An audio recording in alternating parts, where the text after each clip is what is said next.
The grand chamber stretched out like a small moon, its walls carved from living crystal that pulsed with soft blue light. Representatives from 847 different species filled the amphitheater, their forms as varied as the stars themselves. Some floated in containment fields, others stood on powerful legs, and a few existed as pure energy, given temporary shape by technology beyond human understanding. At the center of it all, High Chancellor Thexmar raised his four arms in the traditional gesture of absolute authority. "The matter is settled." His voice boomed through translators that converted his words into hundreds of languages simultaneously. "The species calling themselves humans have violated the sacred concordat. They have expanded their colonies into the disputed reaches without permission from this council. They have ignored 3 formal warnings. They have shown contempt for our authority."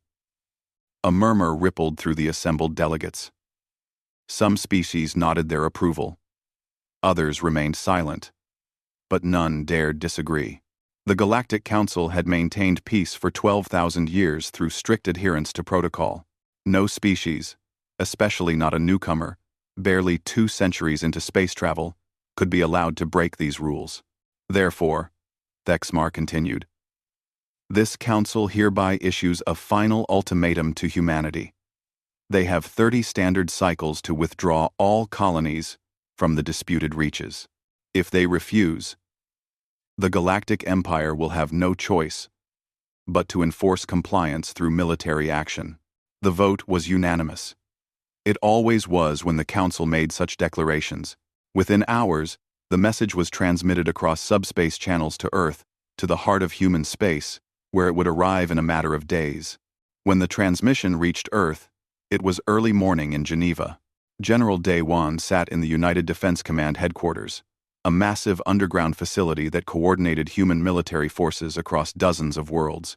He was reviewing supply reports when his aide rushed in with a priority alert. "Sir, we have an official communication from the Galactic Council. It's marked as urgent diplomatic matter, highest priority." Daewon set down his coffee and pulled up the message on the main screen. Around the conference table, other members of the command staff began to arrive. Admiral Jiwoo entered first, her naval uniform crisp, despite the early hour. General Hana followed, then Intelligence Director Taeyang, and finally Strategic Coordinator Eun-ji, who always seemed to know when something important was happening before anyone told her. The message played. High Chancellor Thexmar appeared on screen in all his alien majesty, his translator rendering his words into perfect Korean. He spoke of violations and protocols, of warnings ignored, and consequences that would follow. He gave humanity 30 days to abandon colonies that housed nearly 50 million people. And then, he said the words that changed everything. If humanity refuses to comply, the Galactic Empire will be forced to declare war and enforce the Concordat through military means. This is not a negotiation. This is a final warning. The message ended. The conference room fell silent. Daewon stared at the blank screen for a moment, then let out a small chuckle. Jiwoo glanced at him, and a smile tugged at the corner of her mouth. Hana covered her face with one hand, shoulders shaking. Within seconds, all 5 of them were laughing. The holographic projection of Ambassador Clickstar materialized in the center of the room. The insectoid diplomat's mandibles clicked in confusion as he observed the scene before him. His compound eyes darted from one human to another, trying to understand what he was witnessing. "Esteemed representatives of humanity," Clickstar began, his translator struggling to convey his bewilderment. "I have been sent to receive your formal response to the Council's ultimatum. However, I must confess confusion at your reaction. The Galactic Empire has just declared its intention to wage war against your species. This is a matter of utmost gravity. Why are you laughing?" Well.com. Why? Well. Daewon wiped his eyes and tried to compose himself. He looked at the alien ambassador with something like pity. "Ambassador Clickstar, forgive us. I know this must seem strange to you, but tell me something. Has your council actually reviewed any of our historical records? Any? At all?" Clickstar's mandibles twitched. The Council is aware that your species is relatively young in terms of space travel. You have only achieved faster-than-light capability 237 of your years ago. Your technology is primitive compared to most Council species. Your population is small. End quote. You control only 18 star systems. These facts are sufficient for our strategic assessment. Right, Jiwoo said, leaning forward. But did you check what we did before we got to space? Did you look at our history on Earth itself? No. Jiwoo. Jiwoo. Jiwoo. Such details were deemed unnecessary. Clickstar replied stiffly. A species' pre-spaceflight development rarely impacts modern military capability. The Council's war computers have calculated the probable outcomes of any conflict with humanity. Your defeat is mathematically certain. Taeyang, who had been quiet until now, spoke up. Ambassador, in the last 3,000 years, how many wars has the Galactic Council fought? 17 conflicts have required military intervention, Clickstar answered promptly. All were resolved within a few cycles with minimal casualties. The Council maintains the most advanced and powerful military force in known space. 17 wars in 3,000 years, Taeyang repeated slowly. Do you want to know how many wars humanity fought on Earth alone before we ever left our home planet? Just in the last 2,000 years? Clickstar remained silent, sensing this was not a question he wanted answered. Thousands, Taeyang continued.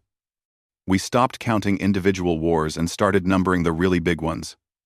World War I, World War II. We had conflicts that killed more humans than your entire species' population. We developed weapons that could destroy our own planet dozens of times over. And we pointed them at ourselves for decades as a strategy.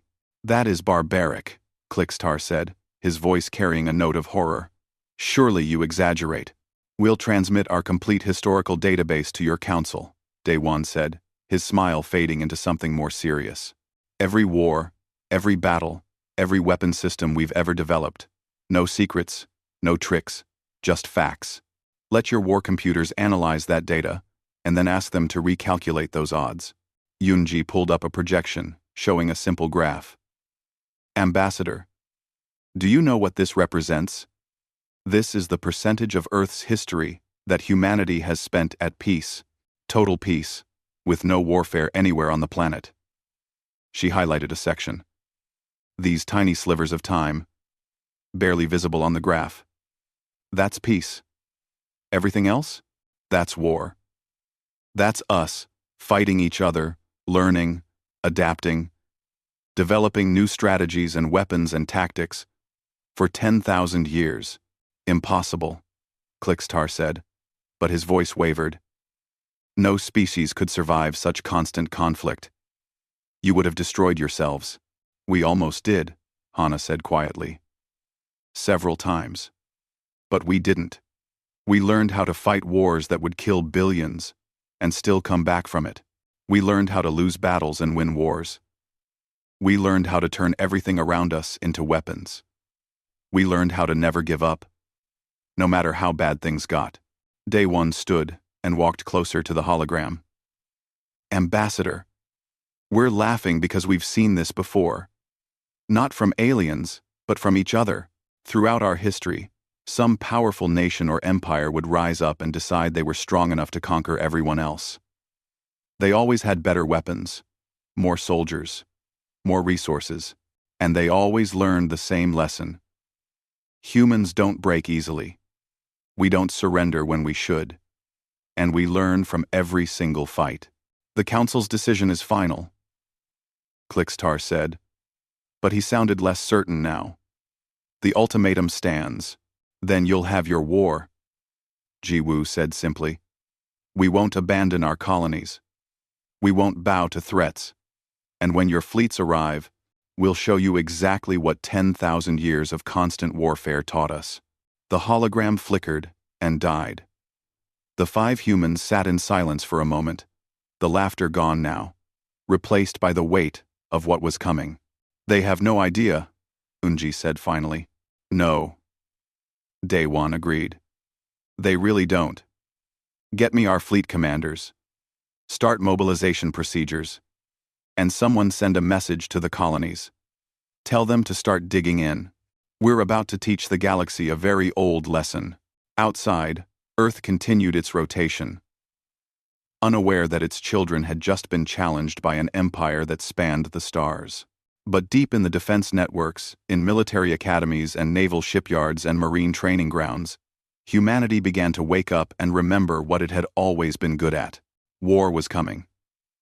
And for the first time in 2 centuries, humans wouldn't be fighting each other. 3 months after the ultimatum expired, the first expeditionary fleet of the Vexian Dominion dropped out of faster-than-light travel at the edge of the new Jeju system. Fleet Commander Veshkan stood on the bridge of his flagship, watching the view screen as 200 capital ships materialized from hyperspace in perfect formation. Each vessel stretched 3 kilometers from bow to stern, bristling with plasma cannons capable of melting a planet's crust. Scan for defensive positions, Veshkan ordered. His tactical officer, a young Vexian named Trelkan, worked his console with practiced efficiency. Sir, I'm detecting minimal military presence. 3 orbital defense platforms. Outdated design. Surface installations appear to be standard colony infrastructure. No sign of a major defensive fleet. Veshkan allowed himself a small smile. Perhaps the humans had seen reason after all. Perhaps they would surrender, without forcing him to demonstrate the Empire's power. He opened a communication channel to the planet below. This is Fleet Commander Veshkan of the Galactic Empire. I am here to enforce the Council's ultimatum. I demand that the colonial governor present themselves immediately to discuss terms of surrender. The response came quickly. Audio only at first, then video. A human appeared on screen, middle-aged by their standards, wearing casual civilian clothing, and holding a steaming mug of some dark liquid. He looked completely relaxed. This is Governor Byung-ho, the human said, taking a sip from his mug. Good morning, Commander. Or is it afternoon for you? I never know with different species and time zones. Veshkan's smile faded.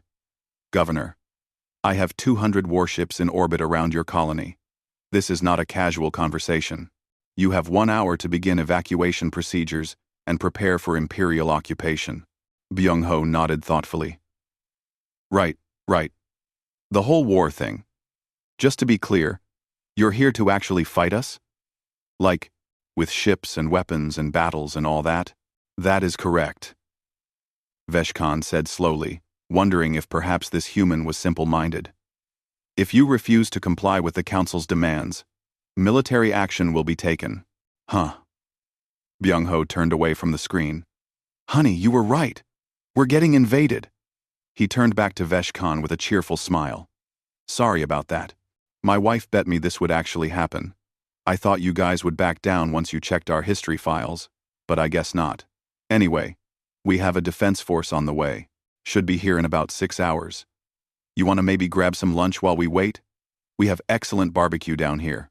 Veshkan cut the transmission with a sharp gesture. Insolent creatures, he muttered. Trelkan. Maintain battle readiness. When their so-called defense force arrives, we will destroy it quickly and proceed with ground operations. 6 hours later, the human fleet arrived. Veshkan watched as 40 ships dropped out of hyperspace, and he felt his confidence grow. 40 ships against 200. Even if human technology was more advanced than expected, the numerical advantage was overwhelming. Analysis, he commanded. Trelkan studied his screens. Sir, the human vessels are significantly smaller than our capital ships. Average length approximately 1 kilometer. Sensors detect primarily kinetic-based weapons systems. No plasma cannons. No graviton beams. No quantum disruptors. Their technology appears to be at least 2 generations behind Council standard. Primitive, Veshkan said. Open fire when they enter range. Target their command ship first. Let's end this quickly. The human ships scattered as they approached, moving in patterns that seemed random and inefficient. Veshkan's tactical computer labeled their formation as disorganized and panic-driven. Perfect. He gave the order to fire. Plasma bolts lanced out from 100 Vexian ships, brilliant streaks of superheated matter that could punch through any known shield system. They should have torn through the human fleet like a hot knife through ice. Instead, the human ships simply weren't where the plasma arrived. They had already moved, their acceleration profiles far exceeding what sensors had predicted. "They're faster than expected," Trelkan reported, his voice tight with surprise. "Adjusting targeting parameters." "Oat, their speed doesn't matter," Veshkan said. "Maintain fire. Saturate the area. They can't dodge forever." That's when the human ships opened fire. At first, Veshkan didn't understand what he was seeing. The human weapons didn't fire plasma, or lasers, or any energy beam he recognized. Instead, they released clouds of something his sensors struggled to identify. Metallic particles, millions of them, spreading out in a wide cone. The tactical computer dismissed them as ineffective, probably some kind of chaff or sensor jamming system. Then the first volley hit. The particles were traveling at 30% of light speed. At those velocities, even a grain of sand carried enough kinetic energy to punch through armor plating. But these weren't grains of sand. They were ball bearings, millions of them, each one striking with the force of a small bomb. The Vexian shields, designed to deflect coherent energy beams and solid projectiles, proved utterly useless against a cloud of hypervelocity projectiles. Veshkan watched in horror as 47 of his ships simply came apart. Hulls shredded, atmosphere venting, reactors exploding, all in the span of 3 seconds. "Evasive maneuvers," he shouted. "All ships, scatter pattern delta." But the Vexian formation, designed for maximum firepower concentration, was too tight. The ships couldn't maneuver quickly enough. The second human volley came before they could react. This time, 73 ships died. "Return fire. Target those weapons." Veshkan's voice cracked as he gave the order. His ships tried. They fired everything they had. But the human vessels moved like nothing the Vexians had ever encountered, dancing between plasma bolts with precision that seemed impossible. Their acceleration curves violated what Vexian science said was possible for ships their size. Later analysis would show that human vessels could pull maneuvers that would turn a Vexian crew into paste, because humans had developed inertial dampening technology far beyond what the Council possessed. They had needed it, because human warfare demanded extreme mobility. Admiral Jiwoo sat in the command chair of her flagship, the Incheon, watching her tactical display with calm satisfaction. Around her, the bridge crew worked with smooth efficiency, calling out targets and firing solutions with practiced ease. "Third volley ready, Admiral," her weapons officer reported. "Fire," Jiwoo said simply. This time, the human ships didn't fire ball bearings. This time, they released clouds of microscopic drones, each one no larger than a grain of rice, each one equipped with a simple program: attach to enemy hull and eat through it. The Vexian point defense systems, designed to shoot down missiles and torpedoes, couldn't target something so small and numerous. The drones landed on Vexian ships by the billions, burrowing through armor, disrupting systems, creating cascading failures. 54 more Vexian ships went dark, crippled, and helpless. "Open a channel to the enemy fleet," Jiwoo ordered. Veshkan's face appeared on her screen, his expression a mixture of shock and disbelief. "What are you?" he whispered. "We're humans," Jiwoo replied. "Commander, I'm offering you a chance to surrender. Withdraw your remaining ships, take your wounded, and leave this system. We don't want to kill you. We don't enjoy this. But we will finish this fight if you force us to." "How?" Veshkan asked. "Your technology was supposed to be primitive. Our intelligence reports said you were barely space-worthy." "Your intelligence reports were based on Council standards," Jiwoo explained. "You assumed that because we're new to space travel, we must be new to warfare. But Commander, we've been fighting wars for 10,000 years. We've been killing each other with increasingly creative methods since before your species developed written language. What you call metallic particulate weapons we developed 300 years ago as an early experiment in space combat. They're obsolete by our current standards. We're using them now because they're effective against your shields and because we're trying to minimize casualties. Minimize? Veshkan looked at his casualty reports, at the 171 ships he had lost in 17 minutes. Yes, minimize, Jiwoo said, and her voice carried genuine regret. If we wanted you dead, Commander, we wouldn't have opened communications. We would have used antimatter weapons, or relativistic kinetic strikes, or any of the 100 other things we've invented specifically to kill each other as efficiently as possible. We're giving you a chance to leave because we understand what war really costs. We've paid that price in ways your species has never had to. Veshkan looked at his tactical display. 29 ships. That's all he had left of his mighty fleet. 29 ships out of 200, and the human fleet hadn't taken a single casualty. His warrior pride screamed at him to fight on, to die with honor rather than retreat in shame. But his duty to his crew, to the thousands of Vexians who still lived, demanded something else. We surrender, he said quietly. Smart choice, Jiwoo replied. Transmit your wounded to the medical coordinates we're sending. We have hospital ships standing by. Your survivors will be treated with respect and returned home once this war is over. The transmission ended.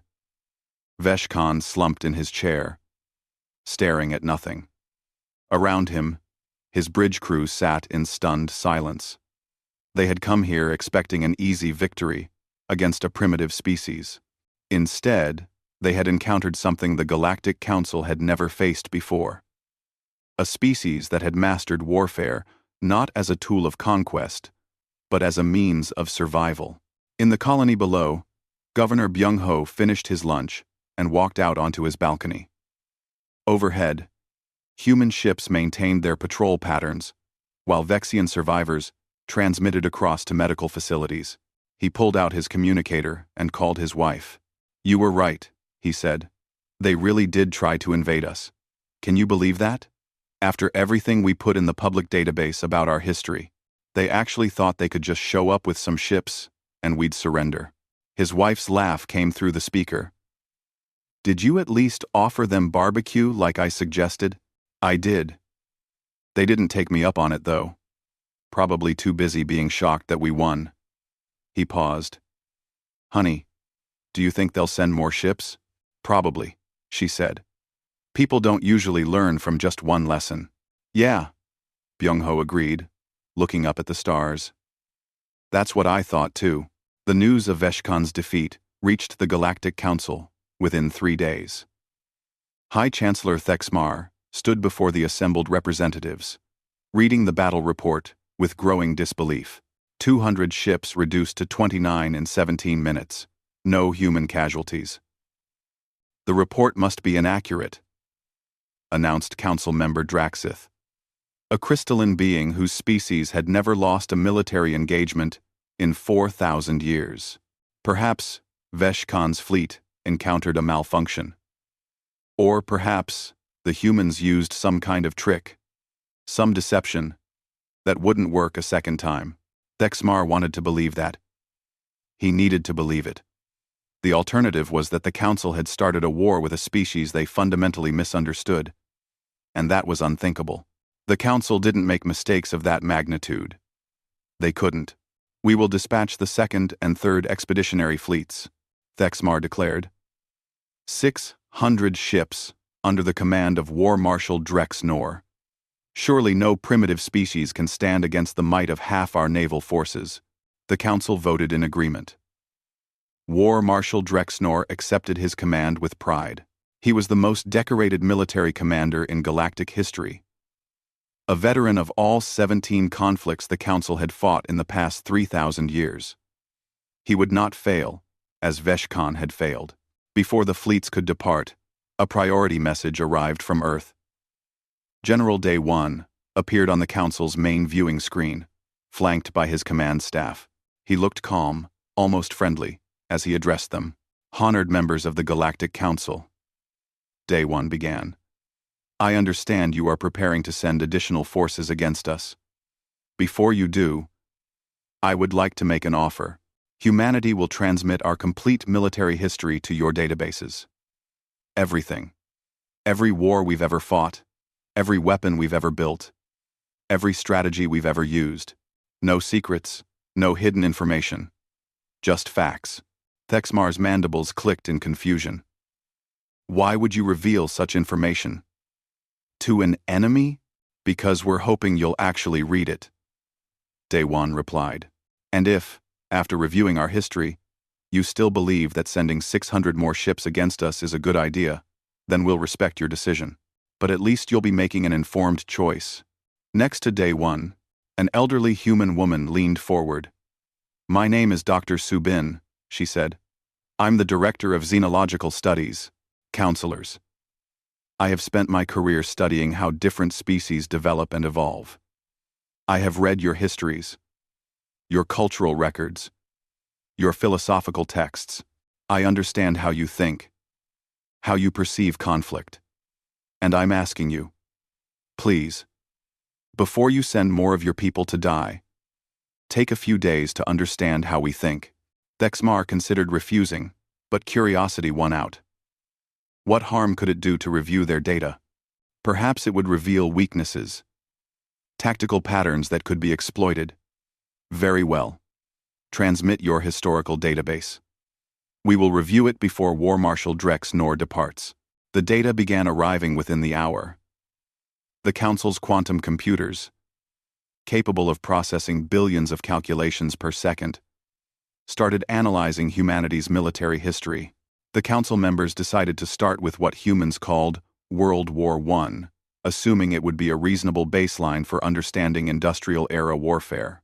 The analysis lasted 47 minutes before the system halted with an error message. What's wrong? Thexmar demanded of his technical staff. Sir, the computer is flagging the casualty data as corrupted. According to the files, over 1 million soldiers died in a single battle called the Somme. That number exceeds the total casualties of all 17 Council conflicts combined. The system believes this must be a data entry error. Verify the information, Thexmar ordered. 3 hours later, the verification came back. The numbers were correct. Over 1 million casualties in a single battle. A 4-month battle. In a war that lasted 4 years. And that war, the humans helpfully noted, wasn't even their most destructive conflict. Thexmar ordered his analysts to continue reviewing the data. What they found horrified them. Humans had fought a war so terrible they named it World War II. 70 million deaths. Cities destroyed by bombs that created artificial suns. A conflict that killed 3% of Earth's entire population. The Council analysts discovered that humans had invented nuclear weapons, devices that released the power of stars, and had built 70,000 of them. Not for conquest, for deterrence. They had pointed these world-ending weapons at themselves for decades, knowing that using them would destroy both sides, and they had called this strategy mutually assured destruction. The analysts found records of something called the Cold War, where 2 human nations prepared to annihilate each other and possibly their entire species, and somehow managed to step back from that brink through nothing but willpower and negotiation. They found wars of attrition where humans fed millions of their own people into grinding conflicts measured in yards of territory gained. They found siege warfare, where humans starved each other for years rather than surrender. They found naval battles, air battles, tank battles, infantry battles, guerrilla wars, proxy wars, civil wars, religious wars, territorial wars, and wars fought for reasons so complex the analysts couldn't even categorize them properly. War Marshal Drex Nor reviewed the data himself, and for the first time in his long career, he felt something he had never experienced before. Doubt. He called for a direct meeting with the Council. These records, he said, gesturing at the holographic display showing human conflicts. If they are accurate, they describe a species that has been at war with itself for its entire recorded history, not occasional conflicts, like civilized species engage in. Constant, unending warfare. They developed agriculture, writing, mathematics, and art, while simultaneously perfecting the art of killing each other. Surely they exaggerate, Council Member Draxith insisted. No species could survive such violence. Dr. Subin appeared via subspace communication, as if she had been waiting for this exact response. You're right that most species couldn't survive it, she said gently. But humanity evolved under unique circumstances. Earth is a world of extremes. Ice ages that covered continents. Predators that hunted humans for food. Diseases that killed millions. Geographic barriers that separated human populations for thousands of years, letting them develop independently and then clash when they finally met. She pulled up an image of Earth, beautiful and blue, and began marking areas on the map. Here, humanity nearly went extinct 30,000 years ago. Volcanic winter. Total population reduced to perhaps 10,000 individuals. We survived. Here, a plague killed 1/3 of Europe's population in 4 years. We recovered. Here, and here, famines that killed millions. Wars that depopulated entire regions. Disasters, natural and artificial. And through it all, humanity adapted. But why? Thexmar asked. Why would evolution favor such violence? Thexmar. Because on Earth, violence was necessary for survival, Subin explained. Humans weren't the strongest species on our planet. We weren't the fastest or the most numerous, but we were the most adaptable. We learned to hunt creatures 10 times our size by working together and using tools. We learned to survive in every climate, from frozen tundra to burning desert. And yes, we learned to fight each other, because resources were scarce, and survival meant competition. She paused, letting that sink in. But here's what you need to understand. Humanity's capacity for violence is matched by our capacity for cooperation and compassion. We fight wars, yes, but we also build hospitals in war zones. We create weapons of mass destruction, but we also create organizations dedicated to preventing their use. We're capable of terrible things, but we're also capable of choosing not to do them. War Marshal Drexnor studied her face on the screen. You're asking us to surrender before we've even truly fought.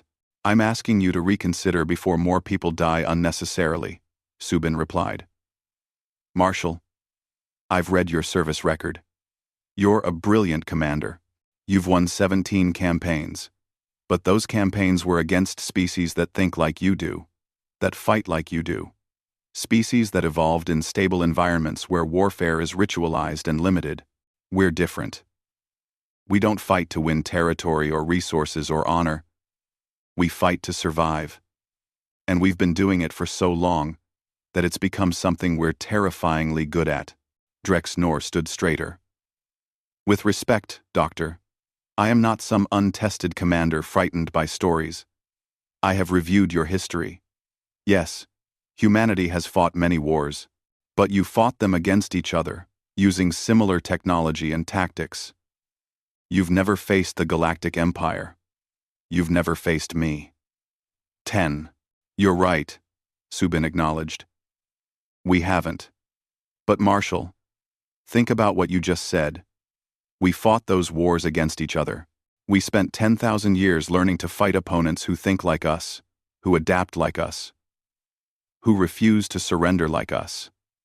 Do you know what that means? It means we've been training against the hardest possible opponents our entire history. She pulled up more data, showing human military academies, training programs, strategic theories.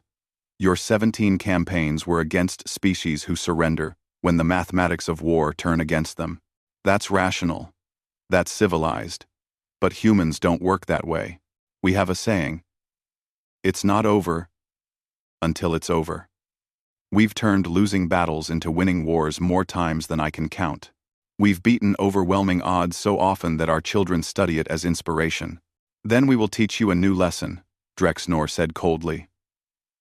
We will show you what true military might means. Subin nodded sadly. I was afraid you'd say that. Just remember, Marshal, when this is over, we tried to warn you. The transmission ended. High Chancellor Thexmar looked at his war marshal. You're certain about this? I am certain that backing down now would show weakness, Drexnor replied. The Council cannot allow a primitive species to dictate terms through fear and propaganda. Yes, they have an impressive history of violence. But violence without discipline, without proper military structure and strategy, is just barbarism. 600 ships, properly commanded, will crush them. I stake my honor on it. Then go, Thexmar said. End this war quickly. As Drexnor departed to join his fleet, the council chambers buzzed with nervous conversation. Some members felt confident in their marshal's abilities. Others couldn't shake the images they had seen in humanity's historical records. Images of trenches filled with bodies, cities reduced to rubble, weapons that turned day into night and night into fire. Deep in Earth's command center, General Day One turned to his staff. Well, we tried. Admiral Ji Woo, General Hana, start preparing Armstrong's landing. If they want a demonstration of modern human warfare, let's give them one they'll never forget. Should we hold back? Hana asked. Try to minimize their casualties? Day One shook his head. No. We hold back. They won't learn. They'll think we just got lucky. And they'll keep sending ships until we're forced to destroy their entire fleet. Better to hit them hard enough that they understand the first time. Besides, we're about to be outnumbered, 15-1. We can't afford to be gentle. Around the table, the others nodded. They had tried diplomacy. They had tried warning. Now they would teach the galaxy the same lesson humanity had learned countless times throughout its bloody history. That underestimating your enemy is the fastest way to lose a war. War Marshal Drexnor stood on the bridge of his flagship and watched as 600 galactic warships dropped out of hyperspace at the edge of the Armstrong's landing system. The colony world hung in space like a blue-green jewel, home to 12 million human colonists. Soon, it would be the site of humanity's defeat and the Empire's greatest victory. Maintain formation Delta 7, Drexnor ordered. All ships maintain minimum spacing of 500 kilometers. Long-range bombardment positions only.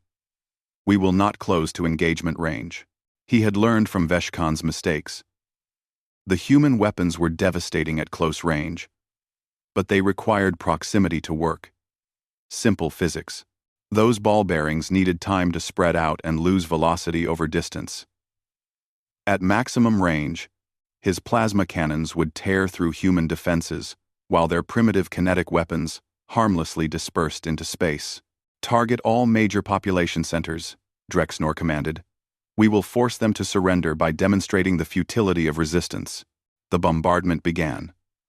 Brilliant streams of superheated plasma lanced down through Armstrong's atmosphere, striking cities with the force of small stars. Streets turned to rivers of molten glass. The surface temperature in the target zones exceeded 3,000 degrees. In the command bunker 3 kilometers beneath the planet's surface, General Hana watched her displays calmly. All civilians evacuated? Affirmative, her second-in-command reported. Everyone's in the deep shelters. The surface installations are empty except for automated defenses. Good. Let him waste his ammunition on buildings. How long until the fleet arrives? Admiral Ji Woo's task force will be in position in 43 minutes. Hana nodded. Armstrong's landing looked like a lightly defended agricultural colony on paper. In reality, it was the most heavily fortified position in human space. They had been building these defenses for 6 months, ever since the war began. The entire planet was a trap, designed specifically for an enemy who thought range and firepower were all that mattered. Start Phase 2, Aina ordered. In space, seemingly empty space, 300 human ships decloaked. They had been drifting cold and silent for weeks, positioned along every logical approach vector to the planet. They had been there when Drexnor's fleet arrived, invisible to galactic sensors, waiting. All ships, weapons free, Admiral Ji Woo transmitted from her flagship. Target their command vessels first. Remember, we're not trying to just win this battle. We're trying to end this war. The human ships opened fire. But they didn't use ball bearings this time. They used weapons that made the ball bearings look primitive. Antimatter missiles. Each one containing just a few grams of antimatter suspended in magnetic fields. When they struck galactic ships, matter met antimatter and converted to pure energy with perfect efficiency. Ships didn't explode. They simply ceased to exist, transformed into expanding spheres of radiation, graviton disruptors that created localized gravity wells, crushing ships from the inside out as their own mass became a weapon against them. Quantum entanglement warheads that exploited a quirk of physics to deliver their payload in two places simultaneously. The galactic ship's sensors couldn't understand what was happening. How could a weapon detonate inside their hulls and outside at the same time? Drex Nor's carefully maintained formation dissolved into chaos. All ships, evasive maneuvers. Return. Fire. But the human ships weren't where the galactic sensors said they should be. Human stealth technology was generations ahead of anything the Council possessed. Refined through centuries of humans trying to hide from each other's increasingly sophisticated detection systems. The galactic ships fired at ghosts, while real threats slipped through their defenses like shadows. "Sir, we've lost 97 ships," Drex Nor's tactical officer reported, his voice shaking. "The enemy is using weapons we've never encountered. Our shields are ineffective. Deploy the ground forces," Drex Nor snapped. "If we can take the planet's surface, we can force their fleet to withdraw or risk civilian casualties." It was a desperate move, but Drex Nor was a desperate commander. 500,000 Vexian soldiers loaded into dropships and assault craft, each warrior equipped with the finest armor and weapons the Empire could provide. They descended through the smoke and fire of the orbital bombardment, landing in formation across Armstrong's Landing's major continents. What they found waiting for them would haunt the survivors for the rest of their lives. Commander Jae-hyun of the 5th Mechanized Division watched the galactic troops land from his position inside a reinforced bunker that looked like a pile of rubble. Around him, 50,000 human soldiers waited with patience, learned from thousands of years of defensive warfare. "They're coming in tight formation," Jae-hyun observed, "just like the manual said they would. These are troops trained for fighting in space stations and ships, not planetary warfare. They're used to clear sightlines and controlled environments. Should we engage?" his second asked. "Not yet. Let them get comfortable. Let them think they've secured the landing zone." The galactic troops advanced into what had been Armstrong's Landing's capital city. The buildings were mostly ruins now, melted by the orbital bombardment. Perfect cover for defenders, terrible terrain for attackers. The Vexian commanders didn't realize this because they had never fought a ground war against an entrenched enemy. Council conflicts were decided in space, or through quick ground actions in controlled environments. Now, Jae-hyun said quietly, the city came alive with fire. Every pile of rubble hid soldiers. Every intact building had firing positions. Every street corner had been pre-sighted for overlapping fields of fire. The humans had spent 6 months turning their own cities into killing zones, evacuating civilians, and converting urban areas into giant fortifications.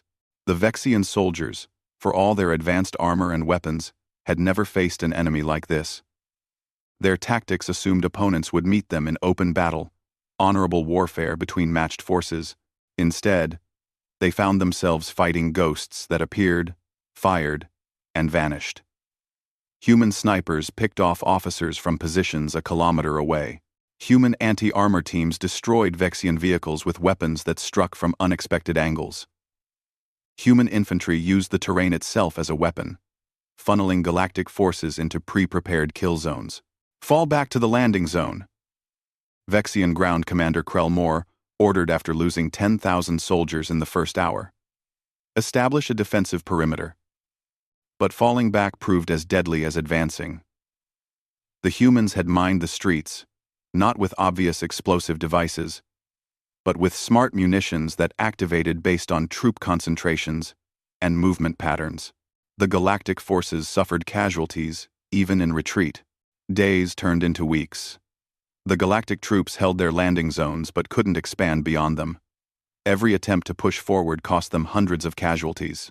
The humans used tactics that galactic commanders had never encountered because no galactic species had needed to develop them. Defense in depth, where each defensive line fell back to another, even stronger position. Fire and maneuver, where some units suppressed the enemy while others moved to flank. Combined arms operations, coordinating infantry, armor, artillery, and air support into seamless killing machines. In orbit, Drex Nor's fleet continued to hemorrhage ships. The human navy had complete freedom of movement, appearing where they weren't expected, striking and vanishing before the galactic fleet could respond. Worse, human ships were now mining the space around Armstrong's Landing with automated defense platforms, creating no-go zones that forced the galactic fleet into predictable patterns. 3 weeks into the ground campaign, Drex Nor received the casualty reports. 200,000 soldiers, dead or wounded. 372 ships, destroyed or crippled. And what had they gained? Approximately 30 square kilometers of radioactive wasteland that the humans had already written off as lost. "We can't win this," his chief tactical officer said quietly. "Sir, we need to withdraw." "We can't withdraw," Drexnor replied, staring at the tactical display. "The Council sent us to conquer these humans. If we return in defeat, after all our assurances of victory, after dismissing their warnings, we'll be a laughingstock. The Empire's reputation will never recover. With respect, Marshal, our reputation won't matter if we're all dead." Before Drexnor could respond, a priority communication came through. General Daywan's face appeared on the screen. "Marshal Drexnor," Daywan said, "I'm contacting you to offer terms of surrender." "You're offering to surrender?" Drexnor asked, confused. "You're winning." "No," Daywan said patiently. "I'm offering you the chance to surrender. You've lost 372 ships and 200,000 soldiers. Your ground forces are surrounded. Your fleet is being systematically destroyed. Marshal, this isn't about pride anymore. This is about saving the lives of the people under your command." Drexnor wanted to refuse. His pride, his honor, everything he had built his career on, demanded that he fight to the last ship. But he thought about the young soldiers in those landing zones, scared and dying far from home. He thought about the ship crews, loyal and brave, being killed by weapons they couldn't understand or defend against. "Why are you so effective?" he asked finally. "Your technology isn't that much better than ours. Your numbers are fewer. How are you winning so completely?" "Because we've had to," Daywan replied. "Marshal, your species has been at peace for most of its history. You've fought 17 conflicts in 3,000 years. Small wars, limited wars, civilized wars. But humanity? We've fought wars for survival. Wars where losing meant extinction. We developed these tactics because we had to. Every weapon, every strategy, every dirty trick you've encountered here, we learned by using it on each other first." He leaned forward, his expression serious. "We don't enjoy this, Marshal. We're not doing this because we love war. We're doing it because you gave us no choice. But we understand the price of war better than you do. We know what it costs in lives and suffering. That's why I'm offering you this chance. Surrender now. Take your people home. Let them live to see their families again." Drexnor looked at his casualty reports one more time. Then he looked at the faces of his bridge crew, young Vexians, who trusted him to lead them. He thought about his own children back on the homeworld, and about the children of all the soldiers under his command. "What are your terms?" he asked quietly. "You withdraw all forces from human space. You return to the Council and tell them exactly what happened here. No lies, no face-saving propaganda. The truth. In exchange, we'll provide medical care for your wounded repair your damaged ships enough to get them home, and return all prisoners unharmed. You would treat us with such mercy? Yes, Day One said simply. Because that's who we are. We're good at war, Marshal. But that doesn't mean we're monsters. We're human, and humans understand that even enemies deserve dignity. Drexnor closed his eyes for a moment, feeling the weight of defeat, but also the relief of knowing his people would live. I accept your terms. We surrender. The Galactic Council chambers had never been so chaotic. Representatives from 847 species argued, shouted, and demanded action in hundreds of different languages. High Chancellor Thexmar stood at the center of the storm, trying to restore order, but his authority had crumbled along with War Marshal Drexnor's fleet. 600 ships. Council member Draxith's voice cut through the noise. We sent 600 of our best ships with our greatest commander, and they were defeated in 3 weeks. How is this possible? The humans are using forbidden weapons. Another representative claimed. They must be. No primitive species could achieve such victories through conventional means. We should mobilize the entire fleet, a military advisor suggested. Overwhelm them with pure numbers. Send 10,000 ships if necessary. And lose 10,000 ships, another voice countered. Haven't you learned anything? They're not primitive. We were wrong. We were terribly, catastrophically wrong. In the midst of this chaos, a junior diplomatic aide named Krelith stood up. He was a minor functionary from a small species, someone who normally would never speak in full council session. But he had been reviewing the reports, especially the sections about human treatment of prisoners, and something didn't make sense.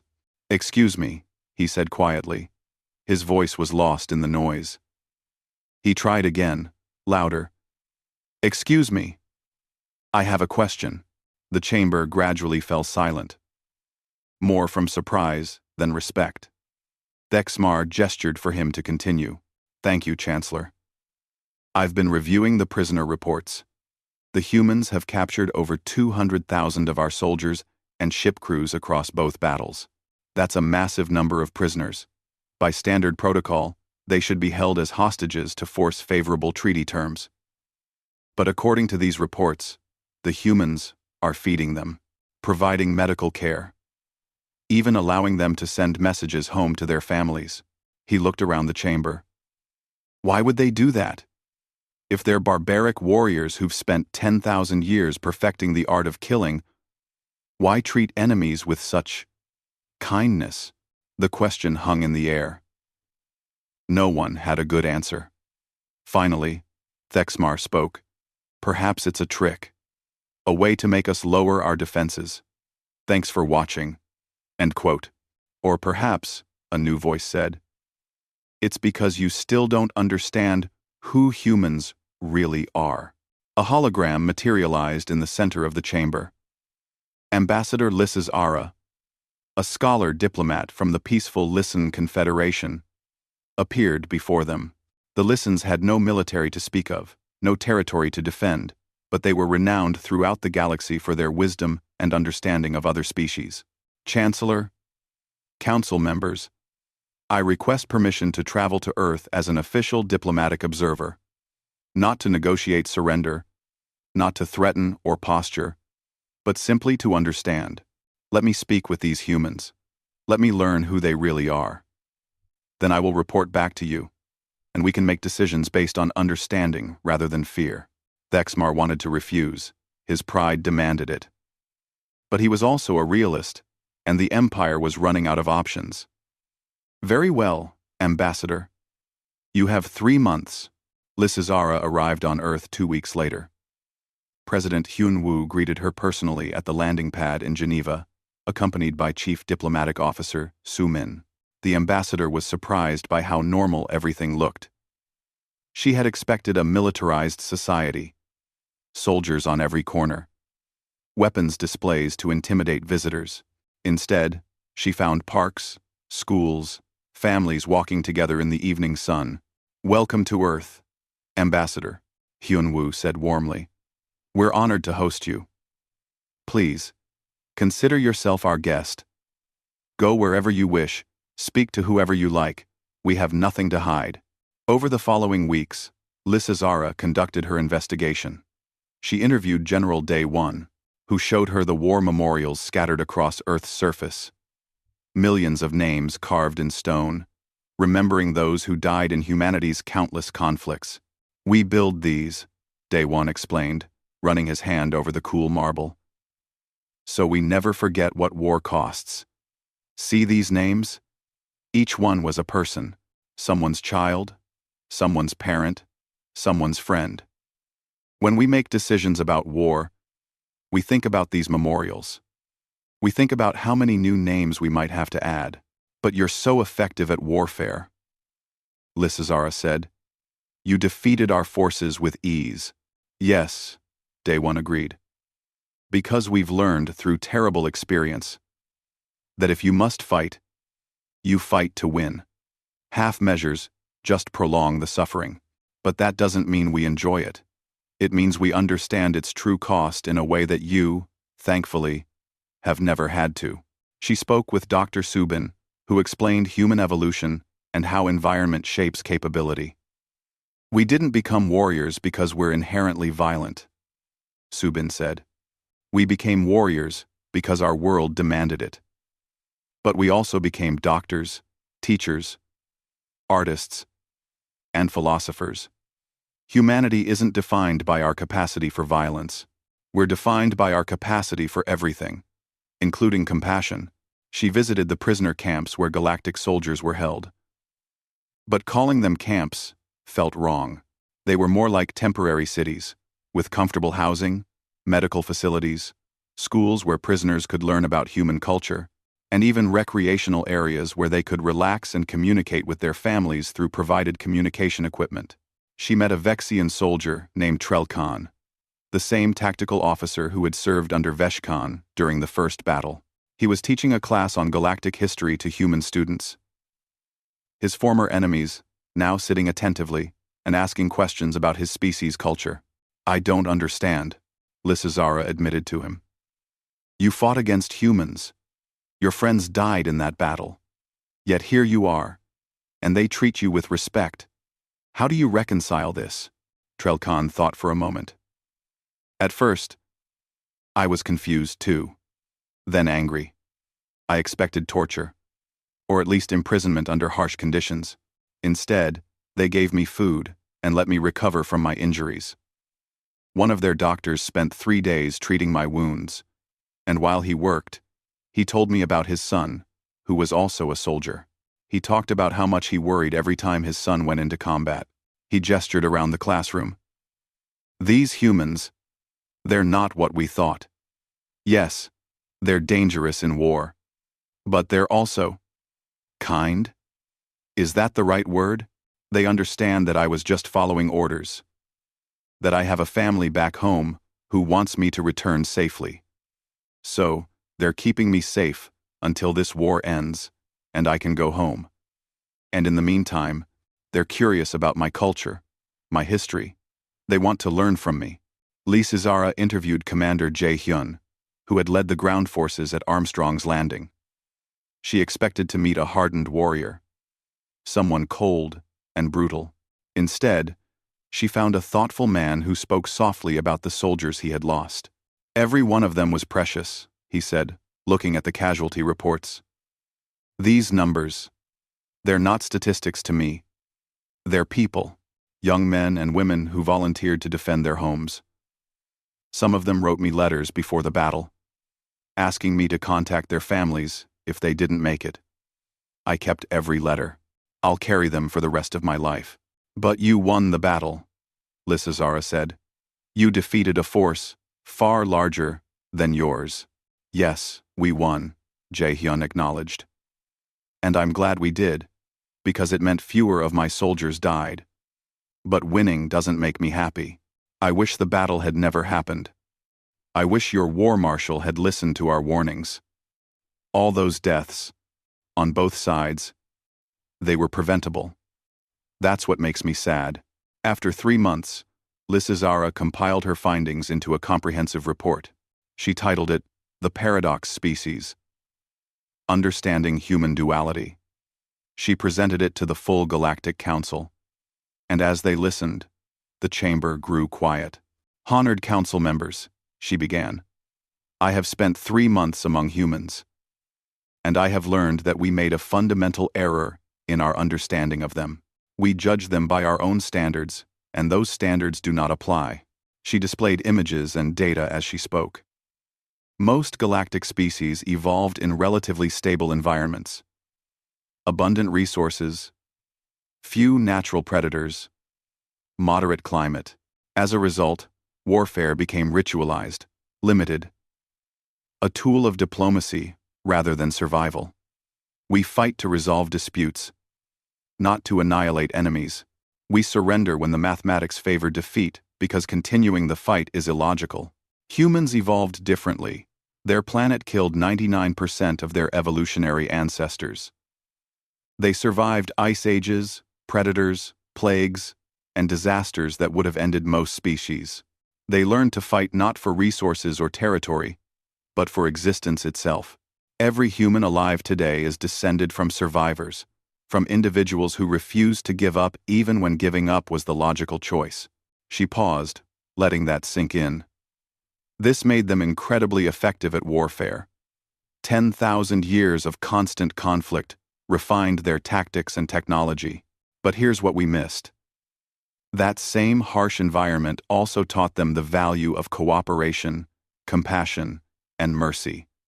They learned that survival isn't just about being strong. It's also about being wise enough to know when to fight and when to make peace.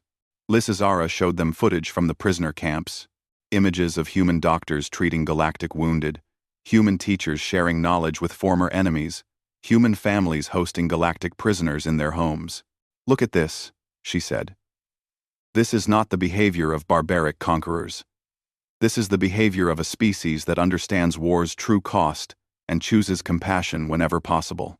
They defeated our forces completely, yet they treat prisoners with dignity and respect. They could have used hostages to force favorable terms. Instead, they're feeding them, healing them, and preparing to send them home." She turned to face Thexmar directly. "Chancellor, we started this war because we thought humans were primitive and would surrender easily. We were wrong on both counts. They're not primitive. They're advanced in ways we never considered because we never needed to develop those capabilities.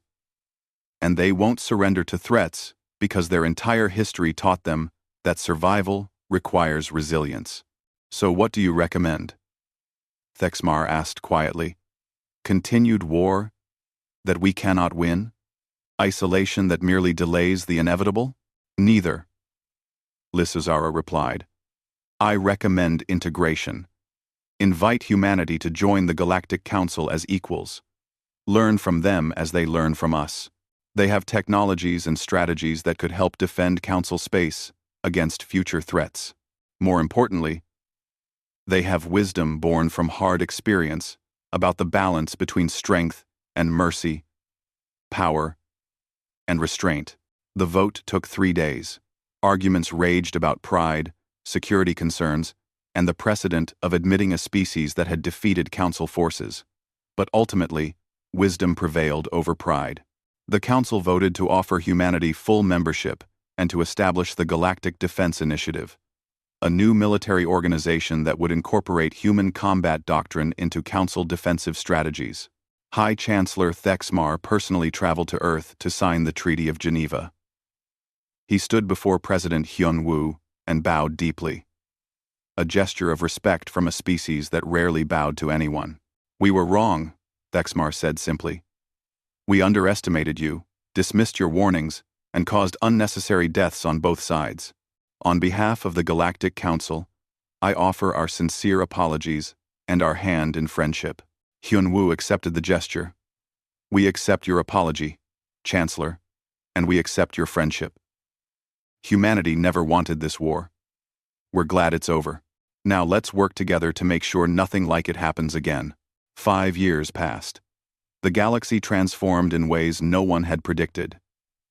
Human military advisors trained Council defense forces in modern warfare doctrine. Human engineers shared technologies developed through centuries of conflict. Human philosophers and ethicists joined council educational institutions, teaching courses on the balance between strength and compassion. At the 5th anniversary ceremony of the Treaty of Geneva, Admiral Ji Woo stood on stage next to War Marshal Drex Knorr. They had become close friends in the years following the war, mutual respect born from shared experience. A young reporter asked them a question that had been bothering many people. Admiral Ji Woo. At the beginning of the war, General Day 1 and the other human commanders started laughing when the council declared war. Can you explain what you found so funny? People want to understand. Ji Woo smiled and glanced at Drex Knorr, who nodded encouragingly. We laughed because we recognized the situation. Throughout human history, there have been powerful empires and nations that thought they were strong enough to conquer everyone else. They always had superior numbers, better weapons, more resources, and they always learned the same lesson that the council learned.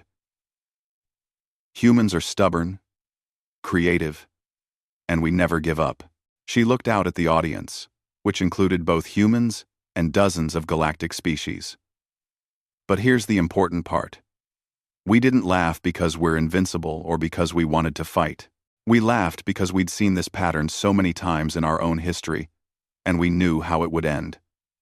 We knew there would be a war, and we knew we would win. Not because we're better than you, but because we've had 10,000 years of practice at something we desperately wish we didn't have to be good at, Drex Knorr spoke up. And now, 5 years later, I understand why you laughed. You weren't laughing at us. You were laughing at the situation, at the tragic irony of it. The galaxy's most peaceful species challenging the galaxy's most experienced warriors. It must have seemed absurd. From your perspective, it did, Ji Woo agreed. But we're glad it ended the way it did. Not with humanity conquering the galaxy, but with all of us learning from each other. You've learned from our experience in warfare. We're learning from your experience in maintaining peace. Together, we're stronger than either of us could be alone. The ceremony concluded with a moment of silence for all those who died in the war, both human and galactic. As the crowd dispersed, Lysis Ara stood with Dr. Subin, watching humans and galactic citizens mingling freely, former enemies, now allies. Do you think it will last? Lysara asked. This peace between our peoples? Subin smiled. I think it will, because both sides learned something valuable. You learned that strength comes in many forms, and that underestimating others is dangerous. We learned that not everyone in the galaxy is an enemy, that sometimes former opponents can become the best friends. Those are lessons worth remembering. High above Earth, human ships patrolled alongside vessels from a dozen galactic species, flying in perfect formation. In military academies across known space, cadets of every species studied a new required course: human military history and strategic doctrine. The instructor's warning remained the same at every institution. Remember that the most dangerous opponent is not the strongest or most numerous, but the one who refuses to accept defeat. But now, those same instructors added a second lesson, equally important. Remember also that the strongest warriors can choose to be the kindest victors, and that true power includes knowing when not to use force. Humanity had taught the galaxy both lessons, and the galaxy, humbled and wiser, had learned to listen.